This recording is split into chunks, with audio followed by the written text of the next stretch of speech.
Essas funções executivas, elas nos ajudam a fazer tudo na nossa vida.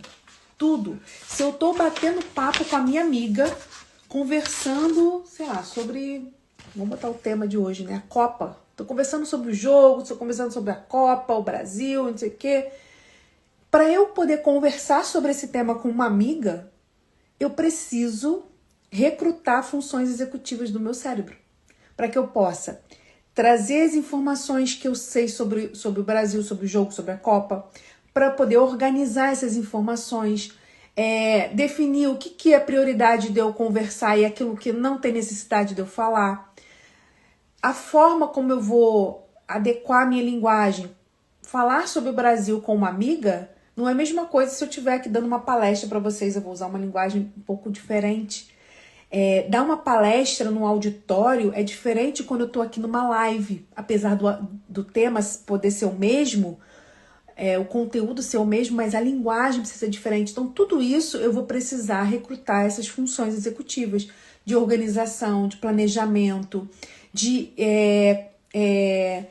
capacidade de iniciar e permanecer numa tarefa até concluir, de monitorar os erros. Então, conforme eu estou falando com vocês, ao mesmo tempo que eu estou organizando meu pensamento para falar, eu estou fazendo um rastreio de tudo que eu estou dizendo para ver se eu cometi algum erro, para ver se eu falei alguma palavra errada ou se eu cometi algum engano. Porque assim que eu detecto que teve alguma falha, que teve algum engano, que teve alguma troca, um esquecimento, eu já corrijo automaticamente. Agora, se eu tenho um déficit no funcionamento executivo do meu cérebro, um atraso nesse desenvolvimento das funções executivas do meu cérebro, eu vou ter dificuldade de fazer isso tudo que eu tô falando para vocês. E aí é que entra a necessidade que a criança com TDAH tem de ter sempre alguém dizendo para ele o que ele tem que fazer, dizendo para ele como ele tem que fazer, estando junto com ele para que ele consiga iniciar e terminar uma tarefa.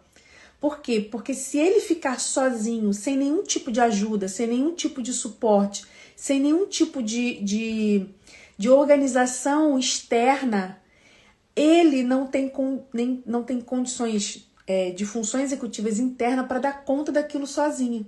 E aí o que vai acontecer? Vai desistir. Ele não vai nem começar muitas vezes. Ou ele vai começar e vai ficar demorando, porque ele se perde no tempo, ele se perde nas etapas. Então, tudo isso faz com que a gente entenda o porquê que é tão importante a gente estar junto com a criança. É claro que a gente quer desenvolver a autonomia das crianças. A gente não quer ficar o tempo todo ali do lado, né? E ele só fazer se eu estiver ali do lado.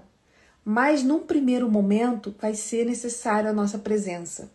O que a gente precisa aprender, e aí muitas vezes a gente vai precisar de ajuda para isso, de um profissional principalmente, né, para nos ajudar, é aprender a como a gente sai de um estágio de total dependência da criança, do adulto, né, a criança de total dependência da criança, da mãe, por exemplo, para um estágio de autonomia, que é quando a criança consegue dar conta daquela ação sozinha. Como que a gente sai do ponto A para o ponto B? E é isso que muitas vezes a gente não faz no dia a dia. A gente não quer ficar ali o tempo todo junto com a criança. A gente quer que a criança tenha autonomia, mas a gente não tem um planejamento para tirar a criança desse ponto de total dependência e levá-la para esse ponto de autonomia. E aí ela nunca vai chegar lá se a gente não planejar e não treinar essa criança. Porque a autonomia, ela é um processo, ela não é algo que a criança tem ou não tem e, sabe, como se fosse um dom, uma aptidão, ou como se fosse assim, fez aniversário, chegou a determinada idade, então agora ela tem autonomia. Não. A autonomia, ela é sempre relativa à idade que a criança tem. Então, um bebê tem um nível de autonomia. Uma criança, por exemplo, né, de 6 meses tem um nível de autonomia diferente de uma criança de 10 meses, que é diferente de uma criança de 1 ano e meio, de 2, de 3, de 5, de 10, de 15. Cada idade que a gente tem, espera-se que a gente tenha um nível de autonomia diferente para cada faixa etária que a gente tem. Mas não é fazendo aniversário que a gente adquire essa autonomia. É com estímulos ambientais adequados à nossa faixa etária. Então, aquilo que a gente espera que uma criança esteja fazendo, né, tendo autonomia numa determinada idade, ela só vai ter se a gente estimular essa criança e a gente criar condições para que ela tenha essa autonomia. E como que a gente vai fazer isso? Criando situações onde ela vai precisar exercitar as funções executivas, mas não sozinha de qualquer jeito. Não, é com a nossa ajuda, com o nosso suporte. Por quê?